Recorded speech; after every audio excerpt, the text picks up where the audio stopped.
Let's look at some quick highlights from Tesla's Q2 2025 update, aka earnings. Boom. First page highlights. Profitability, almost $1 billion in GAAP income, over $1.2 billion GAAP net income. Who cares, bro? You know what I care about more than the $36.8 billion in cash and investments? $2.5 billion of operating cash. What do I care about? This. We already knew this happened, but bro, just take a moment to let it sink in. They did it.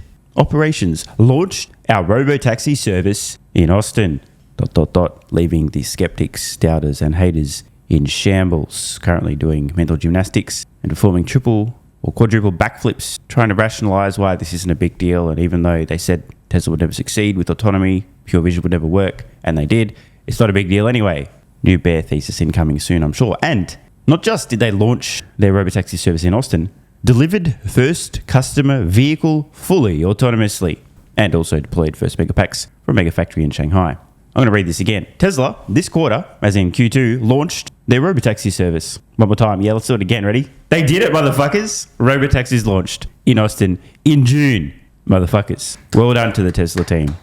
About a decade in the making, the business is about to transform. This really is a moment in time, the first ever Tesla quarterly earnings to technically feature revenue from paying Robotaxi customers. In their own words, under the summary, Q2 2025 was a seminal point in Tesla's history, the beginning of our transition from leading the electric vehicle and renewable energy industries to also becoming a leader in AI, robotics, and related services. Our first Robotaxi service launched in Austin in June. You can fill in the blank. While the service is limited in initial scope, we believe our approach to autonomy, a camera-only architecture with neural networks trained on data from our global fleet of millions of vehicles. By the way, Tesla low-key flex here.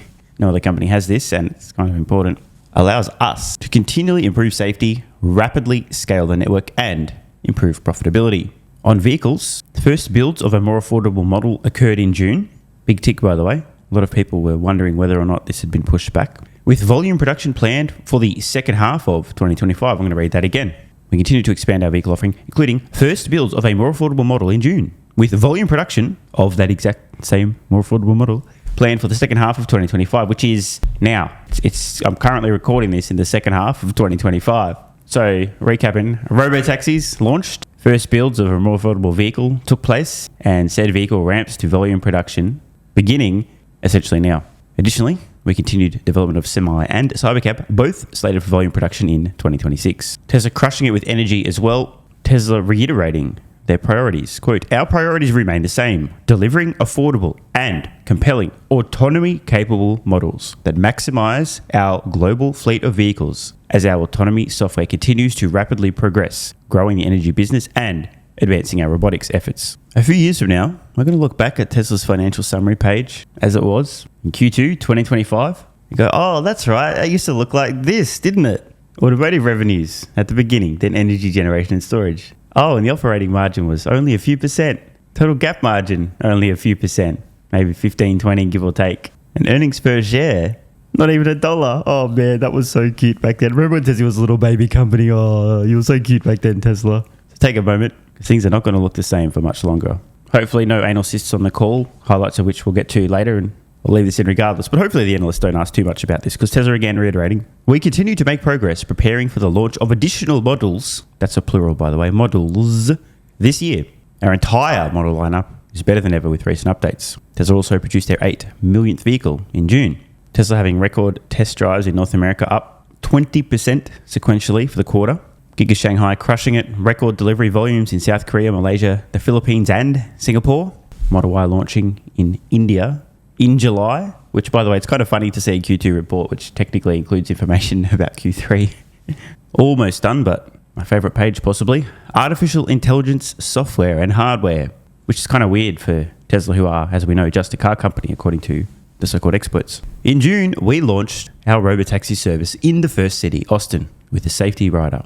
We will further improve and expand the service. More vehicles covering a larger area, eventually without a safety rider, while testing in other US cities in anticipation of additional launches. Our efforts to refine the Robotaxi offering in Austin are not location specific and will allow us to scale to other cities quickly with marginal investment. So this is very important, although, I mean, I knew, you knew, we knew, generalized solution, but it is important. This is why Tesla was able to troll the world with their first geofence expansion in Austin in the literal shape of a dick just because. What they're doing right now is fine-tuning their Robotaxi software to operate as a Robotaxi, period. Not to operate on this particular street and this particular block in this particular city as a Robotaxi, but to operate as a Robotaxi, period. Next few quarters are going to be wild. Watching Tesla's Robotaxi fleet scale, once they're at the point where like, you know what, safe enough, we can remove the safety drivers and or we can start removing them in some areas and scale widely and rapidly throughout the US. Bro, it's going to be wild. A little further in, we launched the Robotaxi mobile app, which leverages existing Tesla app features and provides a seamless customer experience. With the Tesla profile, customers can request a ride, follow the vehicle's location, preset cabin temperature, unlock the car using their phone, have access to their favorite entertainment, and securely pay for the ride with their payment profile, which, by the way, I just would like to rub salt into the wounds of any of the DMFs who claimed that Tesla should partner with, say, a company like Uber, specifically for the app, because, you know, building an app's really hard and solving autonomy is not, so therefore Tesla should just totally partner with somebody. I mean, bro. The cadence of updates, major improvements, and not just improvements, but improvements customers have been requesting and or suggesting on the Tesla Robotaxi app has been wild. And before any of these said DMFs actually go, oh, hang on a minute, that's not what I'm talking about, bro. No, I wasn't talking about building the app with like a feature to click on, but no, I was talking about the app figuring out how to pick up people and allocating Robotaxis to demand and balancing everything. Don't you understand how complicated it is to have an app that knows what to do when they start scaling? That's the hard part, bro. Tesla manufactures millions of very large, complicated objects globally today. Do you have any idea how challenging it is to manage the logistics of the supply chain? This challenge of building the Ride Hail app is trivial by comparison. Please just shut the fuck up. Actually, don't shut up because then I can't continue to roast you guys. I'll have nothing to talk about. But please tell me more about how Tesla should partner with Uber. Oh, no, that's not what I was talking about, bro. No, I was talking about having all the existing customers. Don't you understand, bro? Uber's got lots of existing customers. Tesla could really... Are we doing this again? Riddle me this. What happens when Tesla can offer a comparable service, e.g. get picked up almost instantly, wait a couple of minutes at most, and driven safely to your destination any time of day, anywhere, for a significantly lower cost than using a platform like Uber or a taxi? What happens when Tesla can price so competitively that Uber, taxis, Lyft, etc. cannot compete on cost per mile? The answer to this question, and not such a challenging one, is these customers, representing the vast majority of consumers who give zero fucks about the company operating the service and all the fucks about the service itself and its price. If it's a comparable service, then all they care about now is price. And if it is meaningfully more affordable to use, Tesla ain't going to need to partner with Uber to access their customers, because Uber's customers are going to be like, hang on, bro. Hang on, wait, what? Am I retarded? No? Okay, well, I'm going to take the comparable service for a fraction of the cost. Thanks very much. I'm using a Tesla Robotaxi. Rant over. Back to the report. Tesla's energy deployments here. We can also see crushing it. I mean, you like to see that beautiful S-curve growth. Tesla adding under Outlook. Regarding profits, we expect our hardware-related profits to be accompanied by an acceleration of AI software and fleet-based profits. I'll add something ... and eventually be overtaken and then trivialized by our AI software and fleet-based profits. Again, reiterating, plans for new vehicles that will launch in 2025 remain on track. That was vehicles, plural, 2 of them at least, including initial production of a more affordable model in the first half of 2025. Our purpose-built Robotaxi product, Cybercab, will continue to pursue a revolutionary unboxed manufacturing strategy and is scheduled for volume production starting in 2026. My favorite photo from the entire presentation: FSD supervised testing in Paris, London, Sydney, and Rome. Put that in your spreadsheet and smoke it. On to some highlights from the earnings call itself, and of course, Elon Musk's opening remarks. The very first topic he brings up is, wait for it, drumroll please, you already know the answer, Robotaxis. Congratulations, massive quarter. They launched autonomy in Austin. Amazing. Just think about this for a moment. The first time Tesla launches Robotaxis in a quarter, they're already talking about not only having launched Robotaxis in that quarter, but expanded the service area. Elon low-key trolling, if you know, you know, pointing out that, as some of you may know, they've already expanded their Austin service area. He said it's bigger and longer and expected to get bigger and longer. Also importantly, flagging that Tesla expects to increase their Austin Robotaxi service area to a much larger area of coverage than the so-called competition in about a week or so. Also adding that regulatory approval for Robotaxis is underway in a number of different cities/states in the US, including the Bay Area in California, Nevada, Arizona, and in Florida. Now, the big one. Elon says, of course, pending regulatory approval, that They expect to see Tesla Robotaxis servicing roughly 50% of the US population by end of year. Now, a quick caveat there, just in case I need to point out some obvious things here. This doesn't mean in roughly half the cities in the US. Obviously, some cities much smaller than others. But Tesla will be pretty strategic with their rollout here. They've thought about their target markets, where they'll get the biggest bang for buck. And at least initially with Robotaxis, the biggest bang for buck will be in high density metropolitan areas. Now, I'll be pretty surprised if this happens. I think the regulatory approval process may drag out a little bit. When Tesla moves at the speed of light, regulators, not so much. But what a wildly audacious goal and expectation. The Tesla software will be capable, and they'll have enough vehicles in theory to service roughly half the US population with Robotaxis by end of year. Wild. He also adds, obviously, that Tesla's being extremely cautious with their rollout for Robotaxis, but the number of vehicles and cities with Robotaxis will increase at an exponential rate. Model Y became the best-selling vehicle in a bunch of new countries, and also still, to the best of Tesla's knowledge, continues to be the best-selling vehicle in the world. Imagine that. Wonder what happens when the new, more affordable vehicle launch beginning later this year. Elon also pointed out that in Europe, FSD still ain't approved. Imagine that. Why? Regulation. It's Europe, after all. Of course, when it does get approval, country after country, region after region, it is likely to cause an increase in Tesla sales. Elon also saying, quote, autonomy is a story, adding that you do need the physical product, e.g. the vehicle, or potentially a robot.